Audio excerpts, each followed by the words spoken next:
হে জিন জাতি, হে মানব জাতি, যদি পারো তাহলে আমার আসমানের সীমানা খুঁজে বের করো। না না, পারবে না, পারবে না। আমি আল্লাহর ছাড়পত্র ছাড়া সীমানায় যাওয়া সম্ভব হবে? আরো জোরে কোন হবে? না না মুসলমান, পায়ে হেঁটেও যাইতে পারবে না। জিনেরা দ্রুত গতিতে চলতে পারে, এই জন্য আমার আল্লাহ জিনদেরকে আগে ডাকছেন, ইয়া মাশারাল জিন, হে জিনের দল, পারলে আমার আসমানের সীমানা খুঁজে বের কর। আমার ভাইয়েরা, আপনারা যদি কেউ মনে করেন জিনও পারবে না, মানুষও হেঁটে পারবে না, তবে বিজ্ঞানের আলোকে যদি চেষ্টা করা হয়, বিমান কামান দিয়ে রকেট নিয়ে যদি চেষ্টা করা হয়, তাহলে মনে হয় আসমানের সীমানা খুঁজে বের করা সম্ভব। না মুসলমান, না না, কোন বিমান দিয়েও আমার আল্লাহর আসমানের শেষ প্রান্তে পৌঁছা সম্ভব হবে। যেহেতু আল্লাহ বলছেন সম্ভব না, এজন্য বিমান দিয়েও সম্ভব না। তবে এর একটা সোজা কথা আমি বলি, আপনারা সৌদি আরব তো যান, হজে তো গেছেন অনেকেই, তাই না? সৌদি আরবে যে বড় সড়ো যে বিমানে যাওয়া লাগে, আমি একবার এই হজের সফর থেকে আসার সময়ে আমি চিন্তা করি 400, 450, 500 প্যাসেঞ্জার, এরপরে আবার প্রত্যেক হাজি সাহেবের 2টা করে ব্যাগ, মাশাআল্লাহ বিশাল বড় বড়, তারপরে আবার হাত ব্যাগ, কান্দে একটা, এতগুলি মালামাল লইয়া এটার মধ্যে উঠে, এরপরে প্যাসেঞ্জার এতগুলো, তারপরে এটার মধ্যে খাবার, এই সেই, তো আরে আল্লাহ, এত বড় একটা বিশাল বিমান আসমানে উড়ে, এটা উড়তে গিয়ে তেল টেল কেমন লাগে। আমি এগুলি কই পামু? মূল হিসাব মানুষ, এইগুলোকে জানার কথা। এরপরে খোঁজ খবর নিতে নিতে গিয়া একটা সাইজের বিমানের তেলের একটুখানি খবর পাইছি, আল্লাহু আ'লামু বিসসাওয়াব, আমার ভুলও হইতে পারে। এর মধ্যে একটা হইল বোয়িং 747, এটা একটা বিমানের মডেল, মোটামুটি বড় সড়ো সাইজের বিমান আর কি, সোজা কথা। এটা প্রতি সেকেন্ডে তেল লাগে 4 লিটার। সুবহানাল্লাহ, আমার কাছে অদ্ভুত মনে হয়েছে। হিসাব করে দেখছি প্রতি ঘন্টা, মিনিট মিলাইলাম, ঘন্টা মিলাইলাম, মিলাইয়া দেখি প্রতি ঘন্টায় তেল লাগে প্রায় 14,500 লিটার। 6 ঘন্টা চলতে গিয়া তেল লাগে প্রায় 88,000 লিটার। তো 1 ঘন্টার তেল যদি এক্সেস নেওয়া লাগে, তাহলে মোটামুটি বলা যায় যে প্রায় 1 লাখ লিটারের মতো তেলের প্রয়োজন। তো একবার যদি সৌদি আরব গেলে যদি প্রায় 1 লাখ লিটারের মতো তেল লাগে, তাহলে আসমানের সীমানা যেদিন খুঁজবার লাগে বিমান লিয়ে বেরোইব, এর আগে বিজ্ঞানীদের চিন্তা করতে হইব ওই বিমানের তেলের ট্যাঙ্কিটা কত বড় হবে। এত বড় ট্যাঙ্কিও জীবনে কোনোদিন বানাইতে পারবে না, বিমানও হবে না, আল্লাহর আসমানের সীমানা খুঁজে বের করাও সম্ভব হবে। কষ্ট হইতেছে আপনারা? আর 10 মিনিট, এরপর ইনশাআল্লাহ দোয়া হবে। হ্যাঁ, আরো বেশি বেশি না, সবাই কইছেন, বোঝা গেছে, কম হইলেই ভালো হয়। যে বেশি, তাহলে আপনারা এরা কোন বয়ে যেত, আপনারা কোন, আমি না, আমি আর কইতাম না। মাশাআল্লাহ মাশাআল্লাহ মাশাআল্লাহ।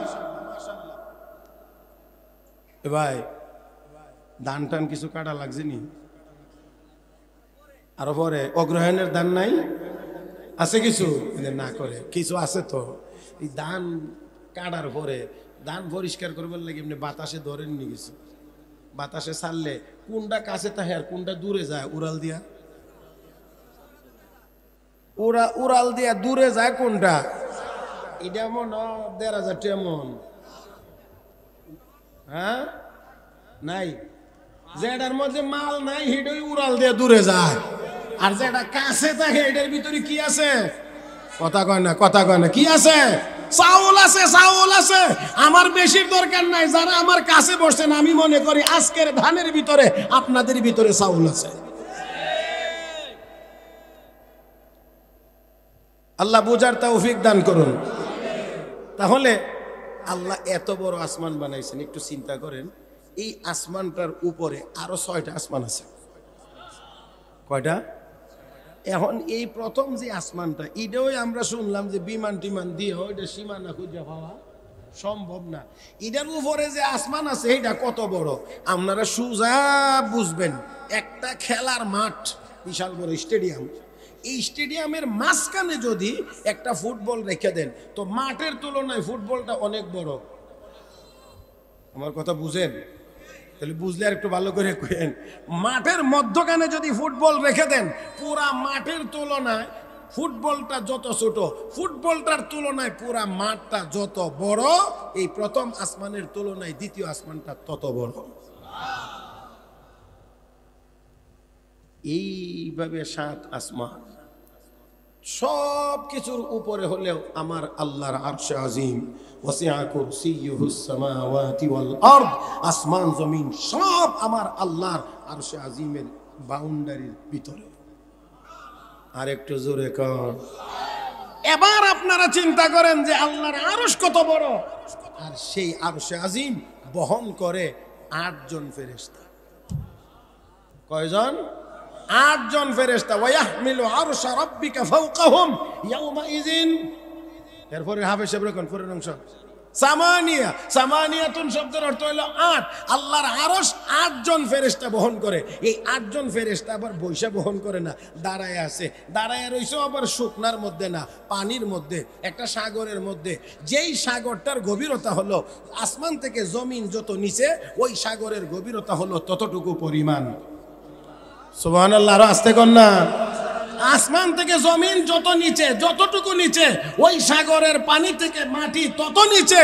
এই মহাসমুদ্রে ওই 8 জন ফেরেশতা দাঁড়িয়ে আছে, কিন্তু ওই 8 জন ফেরেশতা এত বড় যে এত গভীর সমুদ্রে দাঁড়িয়ে থাকার পরেও ফেরেশতাদের হাঁটু পানির নিচে যায় না।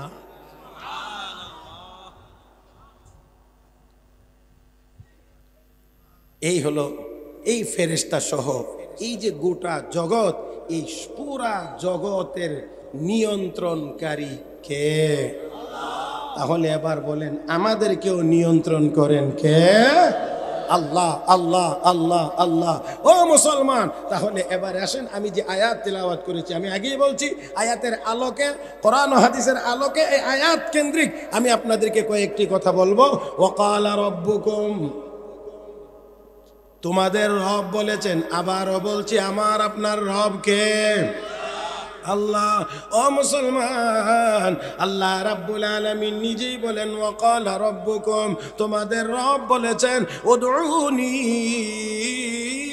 আস্তাজিব লাকুম, আমাকে ডাকো, আমার কাছে দোয়া করো, আমার কাছে চাও, আমি আল্লাহ তোমাকে দেব, আমি আল্লাহ তোমার দোয়া কবুল মঞ্জুর করব, আমি আল্লাহ তোমার চাহিদা পূরণ করব। ও মুসলমান, আমি আর আপনি, আমার আপনার মনের যত চাহিদা আছে, আমার আপনার যত আশা আকাঙ্ক্ষা আছে, সবগুলো পূরণ করার একমাত্র ক্ষমতা কার আছে? খুব খেয়াল করে শুনবেন, আমরা তাহলে কার কাছে চাইব? কার কাছে চাইব? না আরো কোনো জায়গা আছে? কেন আল্লাহর কাছে কেন চাইব? কেন? দোয়া, দোয়া মানে হলো ডাকা, আহ্বান করা। পরিভাষায় হলো মহান মালিক আল্লাহর কাছে নিজের অক্ষমতা, দুর্বলতা, অপারগতা প্রকাশ করে বিনয়ের সাথে কিছু চাওয়ার নাম দোয়া। গরম সুরে না, আল্লাহ দাও, দিলে দাও, না দিলে না দাও, এমনটার নাম দোয়া না। এটার নাম দোয়া না। দোয়া হলো, আল্লাহ তুমি দয়া করে আমার এটা দিয়ে দাও, আল্লাহ তুমি এটার ব্যবস্থা করে দাও, আল্লাহ তুমি দয়া করে আমার এই আশাটা পুরা করে দাও। এইরকম বিনয়ের সাথে বলা, আমি কিছুই পারি না, তুমি সব পারো, নিজের অক্ষমতা, দুর্বলতা প্রকাশ করে মহান মালিকের কাছে বিনয়ের সাথে কিছু চাওয়ার নাম। এখন কথা হলো, খুব খেয়াল করে শুনবেন, খুব খেয়াল করে, আঙ্গুলে গনে 4টা বলবো, 4টা। কয়টা? 4টা। কেন আমরা আল্লাহর কাছে দোয়া করব আর কারো কাছে না? কেন? বর্তমানে আমাদের দেশে আরো কিছু কিছু জায়গাতে চাওয়ার বদ অভ্যাস কারো কারো আসেনি না নাই? আমার কথা কয় না, আসেনি না নাই? খেয়াল করেন। তাহলে আল্লাহর কাছে কেন চাইব? এর কিছু কারণ আছে। যার কাছে আপনি চাইবেন, যার কাছে দোয়া করবেন, তার কিছু গুণাবলী থাকতে হবে, কোয়ালিটি থাকতে হবে। যেই গুণগুলো থাকলে তার কাছে দোয়া করা যায়, চাওয়া যায়। 1 নাম্বার, কয়টা না বলবো বলছি? 1 নাম্বার, যার কাছে চাইবেন তাকে চিরঞ্জীব হওয়া লাগবে, কখনোই মরতে পারবেন না, কখনোই মরবেন না, মরতে পারেন না, এমন সত্তার নাম কি? এমন সত্তা কে আছেন? কয়জন? কয়জন? কয়জন? আল্লাহু লা ইলাহা ইল্লা হুয়াল হাইয়ুল কাইয়্যুম। আর একটু জোরে কন। আমার আল্লাহ হলেন আল হাইয়ু, তিনি চিরঞ্জীব। ও মুসলমান, আমার আল্লাহ অতীতে ছিলেন, আমার আল্লাহ ভবিষ্যতেও থাকবেন, এখনো আছেন। অতীতে এমন নাই যখন আল্লাহ ছিলেন না, ভবিষ্যতে এমন নাই যেই সময় আমার আল্লাহ থাকবেন না। তাহলে তিনি সব অতীতে ছিলেন, সব ভবিষ্যতে থাকবেন। আমার ভাইরা, আমার বন্ধুরা, এই জন্য আমার আল্লাহ আল হাইয়ু, তিনি চিরঞ্জীব। তাহলে যদি চিরঞ্জীব হওয়া লাগে, যার কাছে চাইবেন তিনি যদি মরতে না পারেন, সব সময় যদি থাকা লাগে, তাহলে মুসলমান দুর্গার কাছেও কিছু চাওয়া যায় না, দরগায় গিয়েও কিছু চাওয়া যায় না। দুর্গার কাছেও চাওয়া যায় না, দরগায় গিয়েও চাওয়া যায় না, কারণ দুর্গা কোনো সময় জিন্দা না। আমার কথা কি বুঝেননি আপনারা? জানি না। আমার ভাইয়েরা, আমার আল্লাহ মুর্দা না জিন্দা? কথা কয় না রে, মুর্দা না জিন্দা? দুর্গা কথা কয় না। আমি বলি না, আল্লাহ বলেন আমওয়াতুন গায়রু আহইয়া। সবগুলো মুর্দা, একটাও জিন্দা জিন্দা না না না। আমার আল্লাহ কোরআনে আরো বলেন, ইয়া আইয়ুহান নাস ضرب مثل فاستمعوا له إن الذين تدعون من دون الله لن يخلقوا ذبابا ولو اجتمعوا له وإن يسلبهم الذباب شيئا لا يستنقذوه منه ضعف الطالب والمطلوب। হে দুনিয়ার মানুষ, মনোযোগ সহকারে শোনো। আমি রব্বুল আলামিন তোমাদের সামনে একটি দৃষ্টান্ত পেশ করছি। আমি আল্লাহকে বাদ দিয়ে সব দেবদেবীর যা পূজা করা হয়, যত দেবদেবীর পূজা করা হয়, সবগুলোকে যদি একসাথে জমায়া বলা হয়, একটা মাছি তৈরি করে আনো, আমার আল্লাহ বলেন সবগুলো দেবতা মিলেও একটা মাছি বানানোর ক্ষমতা রাখে। সব জবানে বলবেন না, হলে এটা ইমানের বিষয়। আমার আল্লাহ বলেন আমি সারা যত দেবদেবীর পূজা করা হয়, সবগুলোকে যদি বলা হয় একটা মাছি বানাও, আমার আল্লাহ বলেন কখনোই তারা মাছি বানাইতে পারবে মনে? আপনাদের কি মনে হয়? এখন আমার আল্লাহ আরো হালকা করে বলেন, রে দুনিয়ার মানুষ ভালো করে শুন, মনোযোগ সহকারে শুন।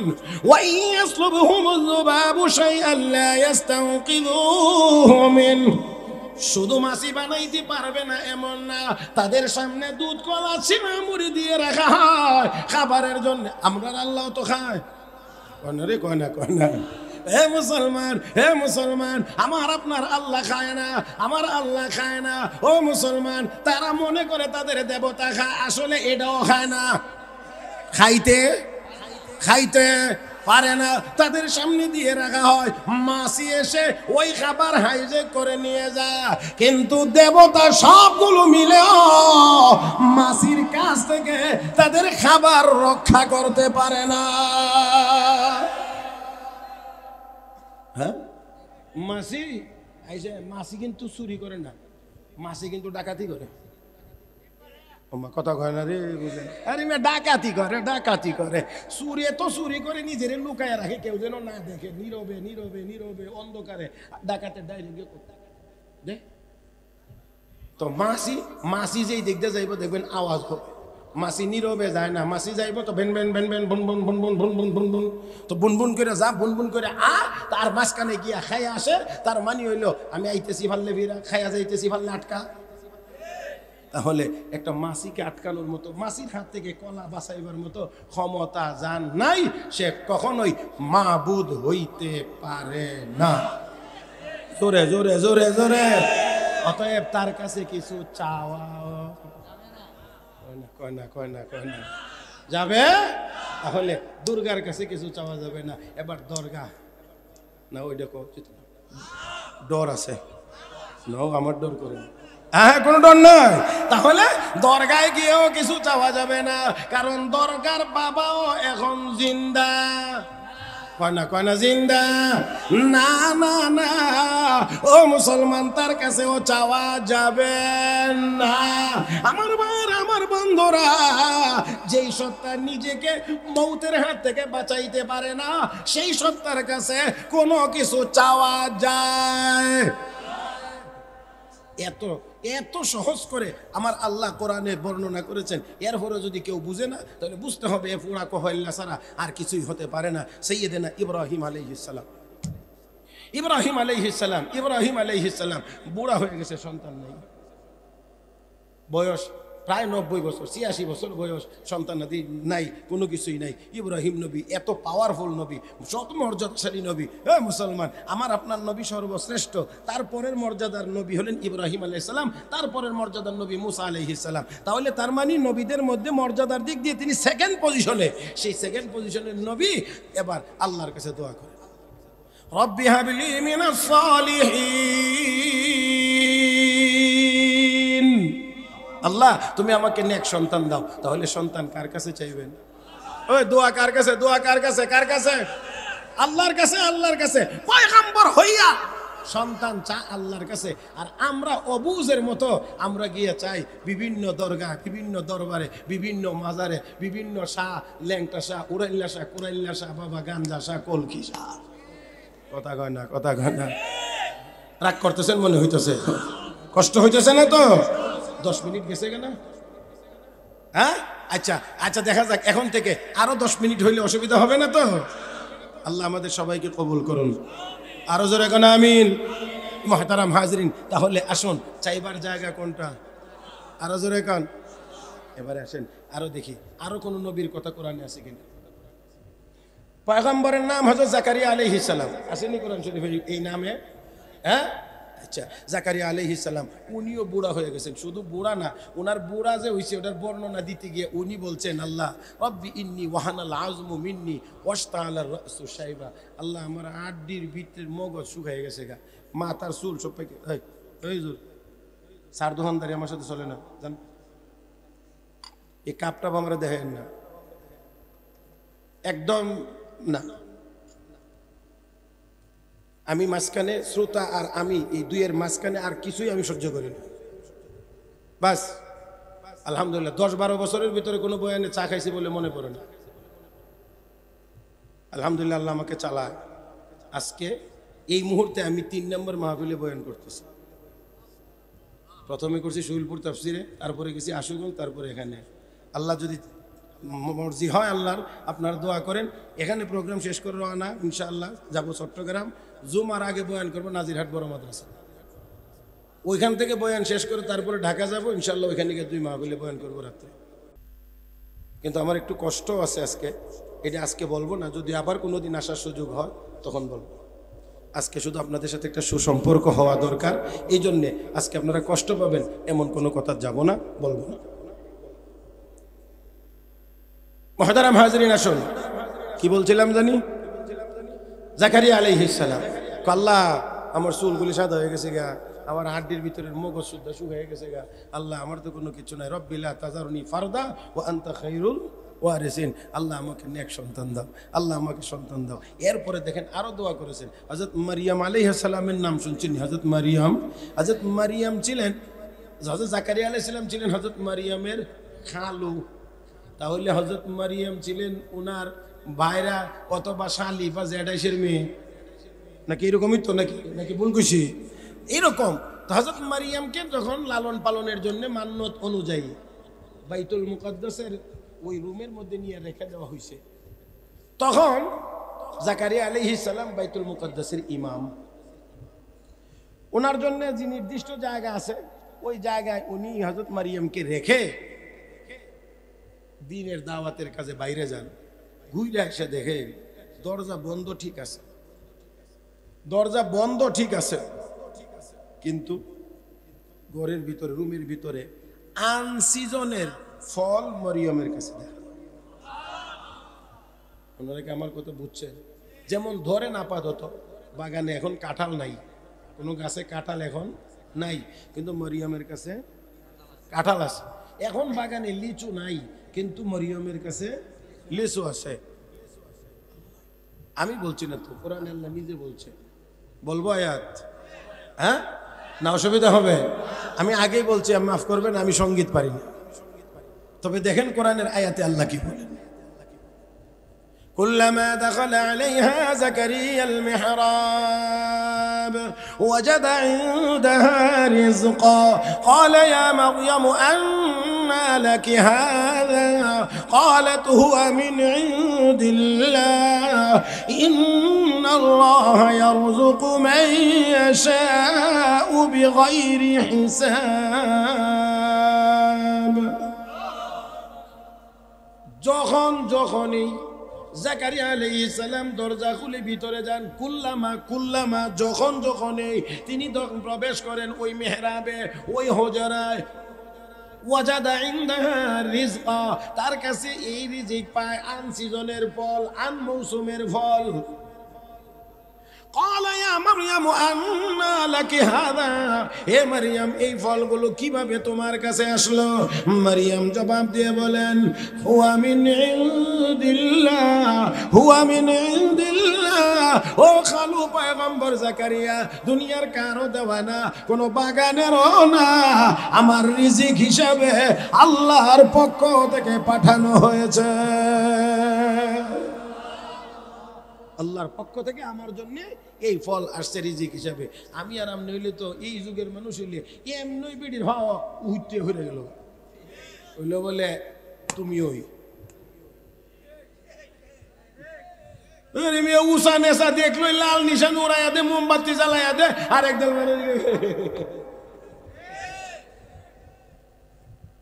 কিন্তু কিন্তু কিন্তু তিনি আল্লাহর পয়গম্বর, তিনি এই লাইনে হাঁটতে পারেন না। পয়গম্বর জাকারিয়া আলাইহিস সালাম সাথে সাথে আল্লাহর কাছে দোয়া করেন। দেখেন না কোরআন কি বলে, হুনালিকা দাআ জাকারিয়া রাব্বা ক্বালা রাব্বি হাব লি মিন লাদুনকা যুররিয়াতান তাইয়্যিবা ইন্নাকা সামিউদ দুআ। আর একটু জোরে কর না। আল্লাহ রাব্বুল আলামিন বলেন, সাথে সাথে পয়গম্বর দোয়া করেন, সাথে সাথে দোয়া করেন, আল্লাহ মারিয়ামকে যদি আন সিজনের ফল দিয়ে রিজিক দিতে পারো, আমি বুড়া জাকারিয়াকেও বুড়া কালে তুমি সন্তান দিতে পারো। আল্লাহ তুমি আমাকে নেক সন্তান দাও। আল্লাহর দরবারে মঞ্জুর হয়ে গেছে, দরখাস্ত মঞ্জুর। নামাজে দাঁড়াইছেন, ফানাদাতুল মালাইকাতু ওয়া হুয়া কাইম ইউসাল্লি ফিল মিহরাব আন্না আল্লাহা ইউবাশশিরুকা বিয়াহইয়া মুসাদ্দিকান বিকালিমাতিন মিনাল্লাহ وسيدا وحصورا ونبيا من الصالحين। পয়গম্বর নামাজের জন্য দাঁড়াইছেন, এমন সময় জিবরাইল ফেরেশতা সুসংবাদ নিয়ে যে হযরত জাকারিয়া নবীর কাছে, ও আল্লাহর পয়গম্বর জাকারিয়া, আপনি কি আল্লাহর দরবারে আপনি কি ছেলের আবেদন দিয়েছিলেন, দরখাস্ত দিয়েছিলেন? আপনার দরখাস্ত মঞ্জুর হয়েছে, শুধু মঞ্জুর হয় নাই, আপনার জন্য আল্লাহ ছেলে বরাদ্দ দিয়েছেন। আল্লাহু আকবার বলুন, আরো জোরে কান। আল্লাহ আপনার জন্য ছেলে বরাদ্দ দিয়েছেন। ও পয়গম্বর, আপনাকে ওই ছেলের নামও রাখা লাগবে না, আল্লাহ নিজেই তার নামও নির্ধারণ করে দিয়েছেন। এমন নাম রেখে দিয়েছেন গো, পৃথিবীতে ইতিপূর্বে এই নাম আর কোনো মানুষের রাখা হয় নাই। আল্লাহ তার নাম রেখে দিয়েছেন ইয়াহইয়া। আপনার সন্তানের অনেক গুণাবলী হবে, এর মধ্যে বড় গুণ হবে আপনি যেমন নবী, আপনার সন্তানও হবেন নবী। এবার আপনারা বলেন, চাইবেন কার কাছে? আরো আসতে, ছেলের দরকার কার কাছে? মেয়ের দরকার কার কাছে? দুনোটার দরকার কার কাছে? ছেলে দেওয়ার মালিক একমাত্র আল্লাহ। আল্লাহ বলেন, আমি বলি না। يهب لمن يشاء إناثا ويهب لمن يشاء الذكور أو يزوجهم ذكرانا وإناثا ويجعل من يشاء عقيما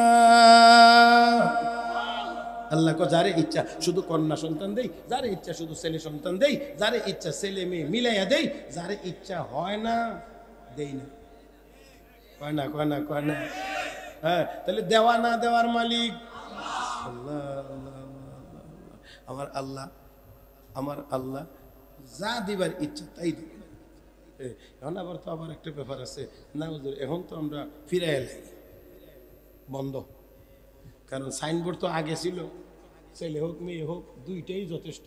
এখন আবার ইডও নাই, এখন দুইটার বেশি নয়, একটা হইলে ভালো হয়। তুই 50 বছরের ভিতরে তুই স্লোগান বদলাইয়া দুইটার বেশি না একটা হইলে ভালো হয়, তা আগামী 50 বছর পরে কি করবি? একটার বেশি নয়, না হইলে ভালো হয়। তারপরে এরপরে তো কইতে হইব দেশের জনগণ বিয়াটা না করলে ভালো। জি না, এইভাবে না। আর একটি কথা আপনাদেরকে বলি, আমি আপনাদেরকে বলতে চাই, আল্লাহ রাব্বুল আলামিন যত মানুষ দুনিয়াতে পাঠাইবেন, কিয়ামত পর্যন্ত যত মানুষ পাঠাইবেন, সব মানুষের রূহ আল্লাহ একসাথে বানাইছেন। এমন না যে 2024 সালে যারা পাঠাইব এরা আল্লাহ 23 সালে বানাইছে, 25 সালে যারা পাঠাইব এরা 24 সালে বানাইব, এমন না। আদম আলাইহিস সালামের বানাই আল্লাহ ফিডের মধ্যে যখন কুদরতি হাত দিয়া দিছে, পিপিলিকার ঝাঁকের মতো আদম সন্তানগুলো পড়তে শুরু করছে। সব একসাথে আল্লাহ বানায়া গোডাউনে রাখছেন। আপনাদের কি মনে হয় আল্লাহ টিকালে আল্লাহ গোডাউনে রাখবার জন্য বানাইছেন না দুনিয়ায় ফাটাইবার জন্য বানাইছেন? তো আপনারা ফিরে কয়দিন রাখবেন? আল্লাহ তো ফাটাইবেন, কারণ আল্লাহ না পাঠানোর জন্য বানান নাই, আল্লাহ পাঠাইবার জন্য বানাইছেন। তো আপনি ফিরাই রাখবেন কতদিন? ফিরাইতে যদি যাবেন আল্লাহ কয় তোরা নরমাল তো আমি নরমাল, তোরা অ্যাব নরমাল তো আমিও অ্যাব নরমাল। আপনারা শুনলে অবাক হবেন, অনেক দিন আগে আমি একবার পত্রিকায় পড়ছি, আমেরিকায় এক মহিলার ঘরে বাচ্চা হয়েছে একসাথে মাত্র 8টা। কয়টা? আল্লাহ মিস কল দিয়া রাখছে, আল্লাহ মিস কল দিয়া রাখছে। ফিরাইবে নিতে না, 2টা বেশি নিবে না, 1টার বেশি নিবে না।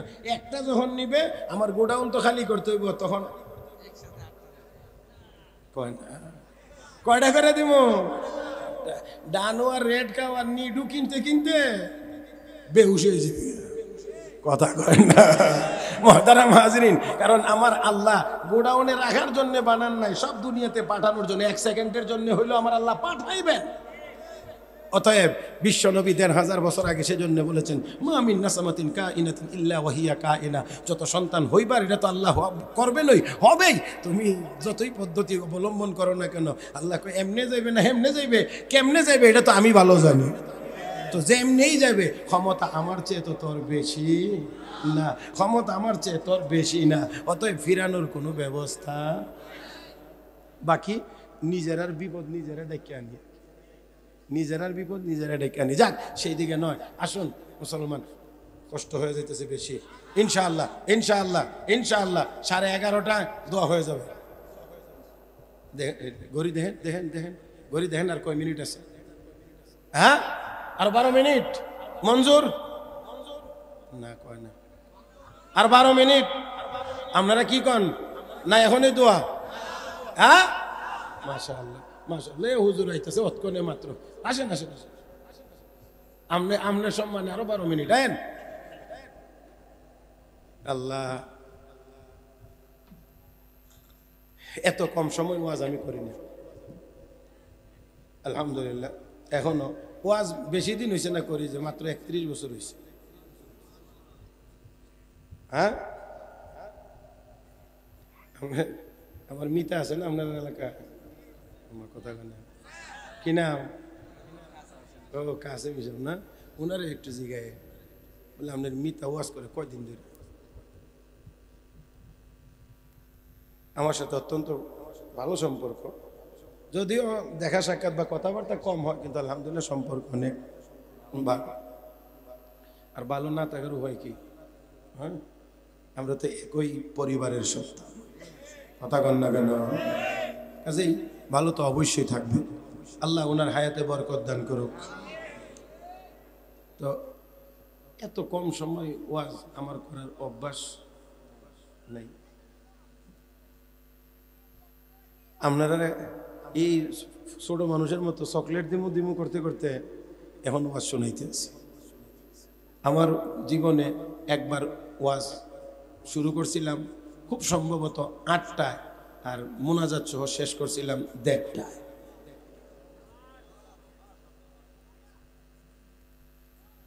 কয় ঘন্টা হয়েছে এটা পরে হিসাব করে, এখন হিসাবের দরকার নাই।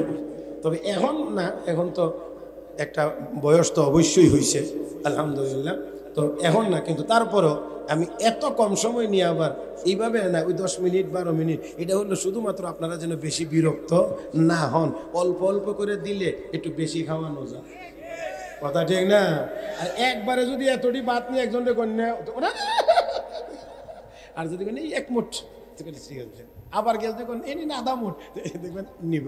এইভাবে করে করে আমি আপনাদের আজকে ওয়াজ করতে হয়েছে।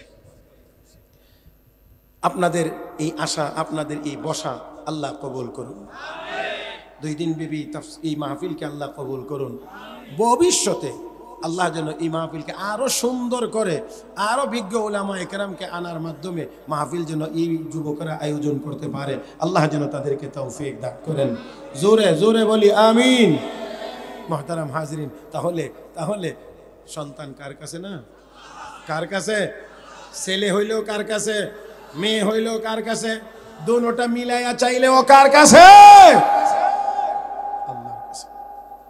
তাহলে আসুন, বলছিলাম যার কাছে চাইবো, যার কাছে দোয়া করব, তার কিছু গুণাবলী থাকতে হবে। 1 নাম্বার গুণ হলো তিনি চিরঞ্জীব হওয়া লাগবে, তিনি কখনোই মরতে পারবেন। কুল্লু মান আলাইহা ফান ওয়া ইয়াবকা ওয়াজহু রাব্বিকা যুল জালালি ওয়াল ইকরাম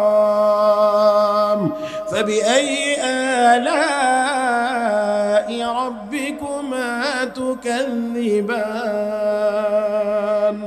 যখন কিছুই থাকবে না তখন কে থাকবেন? তাহলে আজকে থেকে নিয়ত হোক, যা কিছু চাওয়ার কার কাছে চাইব? যেই সমস্ত জিনিস বাহ্যিক উপাদানের মাধ্যমে হয়, যেমন খেতে ধান না লাগাইলে, রুয়া যদি না রুইয়া দেন তাহলে খেতে ধান হইব। আপনি যদি খেতে লাইলে এখন আল্লাহ দান দেব, এইটার কথা বলা হয়েছে না। আপনি ক্ষেত রুইবেন, ক্ষেত লাগাইবেন, সার দিবেন, বাস দিবেন, তারপরে কইবেন আল্লাহ আমি আমার কাজ করেছি, এখন তোমার কাজ। আবার এটা বুঝছেন না যে আল্লাহর কাছে সবচেয়ে তো এখন আর এটা না, তাহলে বিয়েও করেন না, খালি ফুল আছেন। এটা তো বুঝেন ভালো, এটা মানতে রাজি না। তাহলে আসেন, বাহ্যিক যেই সমস্ত জিনিস বাহ্যিক উপকরণের উপরে নির্ভরশীল, এমন উপকরণ অবলম্বনের পরেই আপনি আল্লাহর কাছে চাইবেন। মুহতারাম হাজিরিন, আপনি জ্বালা ফলাইবেন, জ্বালা উইরে নিবেন, ক্ষেত রুইবেন, সার দিবেন, বাস দিবেন, এরপরেও ধান নাও হইতে আপনার কোনো ক্ষমতা এখানে নাই। সেই জায়গায় আল্লাহ তোমার কাছে চাই, তোমার কাছে চাই। আসুন তাহলে যার কাছে চাইবো তার প্রথম গুণ হওয়া লাগবে আল হাইয়ু। আল হাইয়ু, আল হাইয়ু, তিনি চিরঞ্জীব। নাম্বার 2 কয়টা বলছিলাম বলবো এখন খুব তাড়াতাড়ি। 2 নাম্বারটা হলো 2 নাম্বার শুধু চিরঞ্জীব হইলেই হবে না, তাকে 2 নাম্বার গুণ হইতে হবে, তাকে ধনী হওয়া লাগবে। আল গানিয়ু, ধনী হওয়া লাগবে। কারণ ধনী যদি না হয় আপনি যা চাইবেন দিব করতে। এবার আপনারা বলেন ধনী কে? আর আস্তে কন, আমার বন্ধুরা, একমাত্র ধনী আমার আল্লাহ। ইয়া আইয়ুহান নাস আনতুমুল ফুকারাউ ইলাল্লাহ ওয়াল্লাহু হুয়াল গানিয়ুল হামিদ।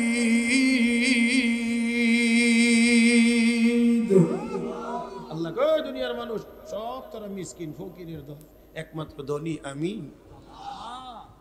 সব ফকির ফুকারা আর ধনী আমি আল্লাহ। আপনারা বলবেন আমরা না কোটি কোটি টাকার মালিক। আপনি আরেকজন মানুষের তুলনায় ধনী, আপনি আরেকজন মানুষের তুলনায় ধনী, কিন্তু আপনি স্বয়ং সম্পূর্ণ ধনী না। কারণ আপনি স্বয়ং সম্পূর্ণ ধনী যদি হইতেন, তাহলে দুনিয়াতে আমরা বহু ধনী মানুষকে গরিব হইতে দেখেছি। তাহলে তার যদি নিজে স্বয়ং সম্পূর্ণ হইতো, কোনো ধনী চাইনি গরিব হয়ে যেত, তাহলে বোঝা গেল মাল আমনের যেটা মনে করতেছেন এটা আসলে আপনার পুরাপুরিটা না, আপনার দেওয়া হয়েছে দুনিয়াতে কিছুদিন নাড়াছাড়া করতেন, আল্লাহ দিয়া দেখেন কেমনে লাড়ান, এমনে লান না এমনে যান। কথা বুঝছেন না আপনারা? কোন দিকে দেন, কোন দিকে, এটা আমার আল্লাহ দেখার জন্য একটু দেন আর কি। ই আমানত চন্দে রোজা নজদে মাস্ত, ই আমানত চন্দে রোজা নজদে মাস্ত, দর হাকিকত মালিকে হর শে খোদাস। সবগুলো আমার আপনার কাছে আমানত, প্রকৃত মালিক। তাহলে কি হওয়া লাগবে, কি হওয়া লাগবে? ধনী, ধনী, ধনী। আমরা যত ধন ভাণ্ডার আছে, যত ধনী টাকা মানুষই হোক না কেন, আপনি যদি কিছুদিন 10 টাকা 20 টাকা 50 টাকা 100 টাকা 200 টাকা 500 টাকা করে প্রতিদিন প্রতিদিন প্রতিদিন দেওয়ার থাকেন, চাইলেই যদি দেওয়ার থাকেন, চাইলেই যদি দেওয়ার থাকেন, তাহলে একটা সময় গিয়ে দেখা যাবে আপনার কাছে আর কিচ্ছু, ঠিক না? কিন্তু আল্লাহর বেলায় কি এরকম নেই? আল্লাহ রসুল কয় সব মানুষ, সব জিন, সমস্ত মাখলুকাত সবাই যদি একসাথে আল্লাহর কাছে যার মনে যেটা চায় এটা যদি চাইতে থাকে, আর আল্লাহ যদি সবার চাহিদা পূরণ করে, তাহলে আল্লাহর ভান্ডার থেকে যাবে কতটুকু? সমুদ্রে সুই ডুবাইয়া উঠাইলে সুইয়ের মাথায় পানি যাবে যতটুকু, সকলের চাহিদা পূরণ করলে আল্লাহর ভান্ডার থেকে যাবে ততটুকু। এবার বলেন ধনীকে আল্লাহ। 2 3 নাম্বার হলো যার কাছে দোয়া করবেন, যার কাছে চাইবেন, তার 3 নাম্বার বৈশিষ্ট্য হওয়া লাগবে আস-সাখিয়্যু, দানবীর হওয়া লাগবে, দাতা হওয়া লাগবে। খালি ধনওয়ালা হইলে হবে না, আবার কিপটা হইলে চলবে না। ধনী হওয়া লাগবে, সাথে কি হওয়া লাগবে? দাতা হওয়া লাগবে, দেওয়ার অভ্যাস থাকা লাগবে। বলেন তো দেওয়ার অভ্যাস সবচেয়ে বেশি কার? আরো জোরে কোন কার? আল্লাহ। আল্লাহ দিতেছেন দিতেছেন দিতেছেন দিতেছেন, কমে না, কমায় না, আরো বাড়ায়। আগে ধান হইতো 5 মণ, এখনো 20 মণ, নাকি ভুল কইছি? আগে যেই জমিনে ধান হইতো 5 মণ, এখন হয় কে দেন? কে দেন? তাহলে আল্লাহ দেন না, শুধু দেওয়ার পরিমাণ কমে না বাড়ে? দেওয়ার পরিমাণ কমে না বাড়ে? একটা সময় দেখছি আমরা খুব অভাব অভাব অভাব অভাব, চাউল হয়েছে না, ভাত হয়েছে না, তো আটার রুটি খাইছে। কথা ঠিক না? গরিব মানুষে আটার রুটি খাইছে আর ধনীরা ভাত খাইছে। আর একটু উল্টা সিধা হইলে গরিবের এমন বহাল হয়েছে, ফকির নির্বোধ, ভাত খাইতে রস না, আটার রুটি খাস, আমার বড় বড় কথা। আর বেটা মনটা বেজার, চেহারাটা মলিন, আসলেও মলিন। আল্লাহ আল্লাহ যেন আরশে আজিম থেকে তাকায় কই গরিবেরা কয়েকটা দিন অপেক্ষা কর, বদলাইয়া দিতেছি। ও মা 20 বছর যাইতে না যাইতেই দেখি সব ধনীরা রাতে আল্লাহ আটার বস্তা ধরাইয়া দিয়া গরিবরে কতটা সব চাউলের ভাত খায়। কথা ঠিক না? এখন দেখবেন যত বড় লোক, আটার বস্তা তত বড়, মাশাআল্লাহ। আর আগের দিনে, আগে একটা সময় মানুষ না খাইয়া কষ্ট করছে, আর এখন বেশি খাইয়া কষ্ট করে। হ্যাঁ, এই জন্য ডাক্তারের কাছে গেলে খালি প্রেসক্রিপশনের কোনার মধ্যে দেখবেন লেখা থাকে কম করে খাবে, কম করে। কথা ঠিক না? একটা প্রেসক্রিপশন খুঁজে পাওয়া যাবে না বেশি করে খাইবেন, বেশি করে খাইবেন, এটা কয় না বেশি খাইবে। কমানির কথা বললেই ফিরানো যায় না। আমরা এখন এমন রাক্ষস হওয়া হয়েছি। এক বেটারে বলে কইছে তুমি সকাল সন্ধ্যা 2টা রুটি খাইবা। এই বেটা নিভার 1 কেজি আটা লিয়া গিয়া বাড়িতে গিয়া বউরে আধা কেজি দিয়ে সকালে একটা রুটি বানাইবে, আর আধা কেজি দিয়ে রাত্রে আর একটা রুটি বানাইবে। রুটি তো 2টা হয়, কিন্তু 2টার মধ্যে 1 কেজি আটা মেরা দিছে। আল্লাহ আকবার, আল্লাহ। এমন অবস্থা। আপনারা, আমার কাছে এরকম অনেক তথ্য আছে তো অনেক জায়গায়। এক জায়গায় গিয়ে শুনি ডাক্তারের বেটারে কইছে যে ভাত খায় না, রুটি খায়। কথা বুঝছেন না? রুটি খাইতে, এখন বেটা রুটি খাওয়ার বইছে। 8টা না 9টা রুটি খাওয়ার পরে আমার খিদা লাগছে রে বাতা। কথা বুঝছেন না? 8-9টা রুটি খাওয়ার পরে ওনার কি লাগছে, এখন কি আনতো? এই হলো অবস্থা। তাহলে এবার দেখেন, আগে না খাইয়া কষ্ট করতো, এখন বেশি খাইয়া কষ্ট করে। এই মাঠে এত ফসল কে দিয়েছেন? জোরে কন না, কে দিয়েছেন? আল্লাহ খামোখা খালি আজে বাজে চিন্তা কয়ে তো মানুষ হইলে খাওয়া মুখ থেকে তোর কে খাওয়া তো তুই চিন্তা করিস মানুষ বেশি হইলে করতে খাওয়াবো ওই পাগল তোর বাগানে কে ফল দে তোর ক্ষেতের মধ্যে কে ফসল দে দেন তো আল্লাহ তাহলে যে আল্লাহ তোমাকে দিতে পারে সেই আল্লাহ দুনিয়ার সবাইকে দিতে পারে যত মানুষই হোক না কেন খাওয়ানোর মতো ক্ষমতা কার আছে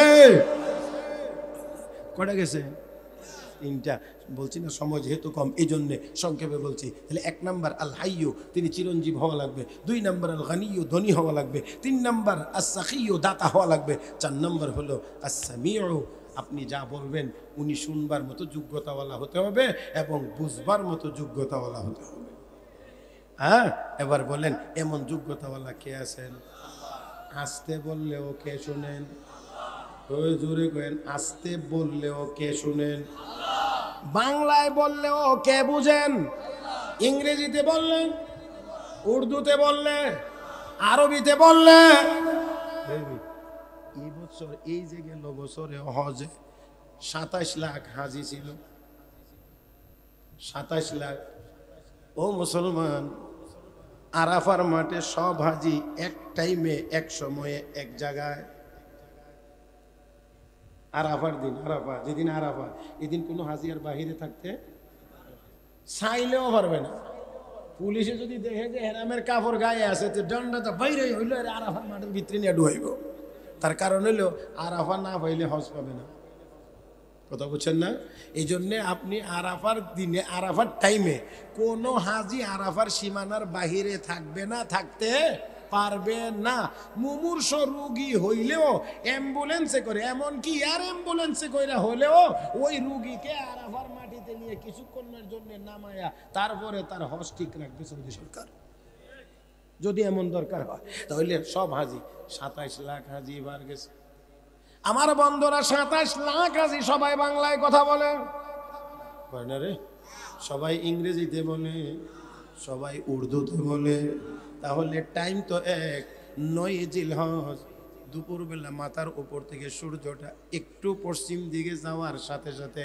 আরাফার টাইম সূর্য ডোবার আগ পর্যন্ত এই টাইমটা 27 লাখ হাজি একই জায়গাতে কয়জন মালিকের কাছে চাইতে আছে আওয়াজ করে জবাব দেন কয়জন মালিকের কাছে চাইতে আছে সবার ভাষা এক না না কেউ বাংলা কেউ ইংরেজি কেউ আরবি কেউ উর্দু কেউ হিন্দি কেউ মালয় কেউ চাইনিজ আমার ভাইয়েরা আরো বিভিন্ন ভাষায় সবাই কিন্তু এক মালিকের কাছে চাইতে আছেন আমার বন্ধুরা 27 লাখ মানুষ প্রত্যেকেই তার নিজের ভাষায় নিজের মনের আকুতি কাকুতি মিনতি এক আল্লাহর কাছে পেশ করতে আছেন আমার আল্লাহ সবার ভাষা সবার কথা সবার আশা আকাঙ্ক্ষা বুঝেন এবং পুরা করবার মতো যোগ্যতাও আমার আল্লাহর আছে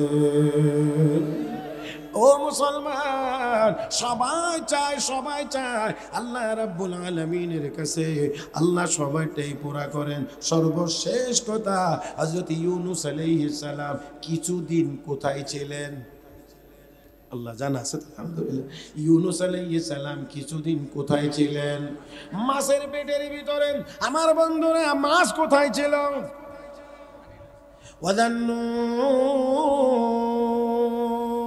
إذ ذهب مغاضبا فظن أن لن نقدر عليه فنادى في الظلمات أن لا إله إلا أنت سبحانك إني كنت من الظالمين ইউনূস আলাইহিস সালাম মাছের পেটের ভিতরে মাছ সমুদ্রের ভিতরে তিনটা অন্ধকার একটা হলো রাতের অন্ধকার আরেকটা মাছের পেটের ভিতরের অন্ধকার পানির অন্ধকার তিনটি অন্ধকারের ভিতরে থেকে পয়গম্বর ইউনূস মালিকরে ডাক দিলেন ফানাদা ফি যুলুমাত আল্লা ইলাহা ইল্লা আনতা আল্লাহ তুমি ছাড়া আর কোনো মাবুদ নাই আল্লাহু আকবার একসাথে আরো জোরে কোন হে মুসলমান তিনটি অন্ধকারের ভিতরে মাছের পেটের ভিতর থেকে ডাক দিলেন মালিক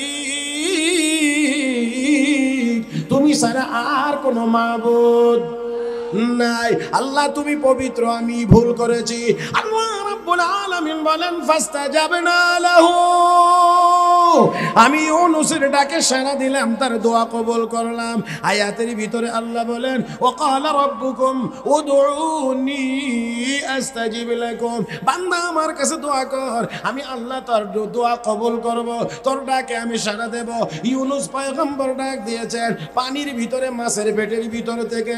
আমার আল্লাহ বলেন ফাস্তাজাবনা লাহু, আমি তার ডাকে সাড়া দিলাম, দোয়া কবুল করলাম। ওয়ানাজ্জাইনাহু মিনাল গাম, আমি আল্লাহ তাকে মাছের পেট থেকে নাজাত দিলাম। ওয়া কাযালিকা নুনজিল মুমিনিন, আমার হাবিবের উম্মতেরা ইউনূস নবীর মতো যদি তোমরাও আমাকে ডাক দিতে পারো, আমি আল্লাহ তোমাদেরকেও এমন করে নাজাত দিতে থাকবো। তাহলে মাছের পেটের ভিতর থেকে ডাক দিয়েছেন, শুনছেন কে? 4 নম্বর গুণ হলো আস-সামিউ, তাকে শুনবার মতো যোগ্যতাওয়ালা হওয়া লাগবে। এই 4 যোগ্যতা যা বললাম আরো আছে, এই 4 যোগ্যতা একমাত্র কার কাছে আছে? তাহলে দোয়াও একমাত্র ওনার কাছেই করতে হবে। ওয়াকালা রাব্বুকুম উদউনি আস্তাজিব লাকুম, তোমাদের রব বলেছেন চাও আমার কাছে, আমি তোমাদের ডাকে সাড়া দেব। ইন্নাল্লাযীনা ইস্তাকবিরুনা আন ইবাদাতি, আমার ইবাদত থেকে যারা মুখ ফিরিয়ে নেবে, অহংকার করবে, গর্ব করে যারা মুখ ফিরিয়ে নেবে, সায়াদখুলুনা জাহান্নামা দাখিরিন, লাঞ্ছিত হয়ে আগুনে প্রবেশ করবে। হাদিস তেলাওয়াত করেছিলাম, রাসূল বলেছেন আদ-দুআউ হুয়াল ইবাদা, দোয়া করাটা একটি আলাদা ইবাদত। অর্থাৎ কোনো মানুষ যদি দোয়া করে শুধু, তাহলে দোয়াটাও একটা ইবাদত, এই জন্যও সে আল্লাহর কাছে বিনিময় পাইবে, সওয়াব পাইবে। তাই আসুন, আজকে 2 দিন ব্যাপী মাহফিলের শেষ দিন, ইনশাআল্লাহ আমরাও অল্প সময়ের মধ্যেই দোয়া করার মাধ্যমে এখান থেকে বিদায় নেব। যা বলছি, যা শুনছি, আল্লাহ যেন ভুলভ্রান্তি হয়ে থাকলে মাফ করে দেন। আমলযোগ্য কথাগুলোর উপরে আল্লাহ যেন আমাদেরকে আমলের তৌফিক দান করেন।